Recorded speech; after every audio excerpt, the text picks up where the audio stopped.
नमस्कार. आज आपल्याला एक छोटीशी एक्सेलची ट्रिक पाहिजे आहे. आता ही माझी एक एक्सेलची सॅम्पल शीट आहे. या सॅम्पल शीटमध्ये बऱ्याचशा रोज ज्या आहेत त्या ब्लँक आहेत. आता ह्या ब्लँक रोज मला रिमूव्ह करायच्या आहेत. वन बाय वन तुम्ही मोजक्या 5-6 रो आहे तर तुम्ही रिमूव्ह करू शकता. डिलीटमध्ये जाता. डिलीटमधून डिलीट शीट रोज. पुन्हा जी ब्लँक रो आहे त्याच्यावर क्लिक करता डिलीट शीट रोज.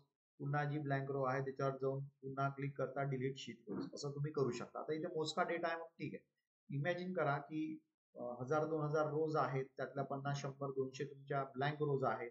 मग तुम्ही त्या कशा रिमूव्ह करा. ठीक आहे. तर काय करा की पहिले ज्या एरियात त्या रोज तुम्हाला डिलीट करायच्या आहे किंवा ब्लँक सेल्स तुम्हाला डिलीट करायच्या आहे, जिथे तुम्ही काही लिहिलेलं नाही, तो एरिया तुम्ही सिलेक्ट करा.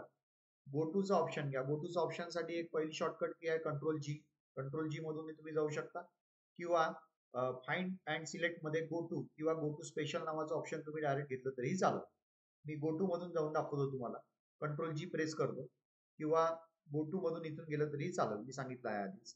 स्पेशल मध्ये जातो. आता मला काय फाइंड आउट करायचे आहे सिलेक्टेड एरियामध्ये ब्लँक. ठीक आहे. मी ब्लँक्स वर क्लिक करतो.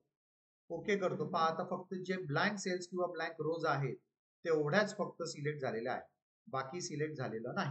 आणि आता तुमचं जे डिलीट शीट रोज होतं तेवढ्या पार्टवर तुम्हाला क्लिक करायचं, बस काहीच करायचं. डिलीट शीट रोज पहा आता ज्या ब्लँक रोज होत्या त्या तुमच्या डिलीट झालेल्या आहेत.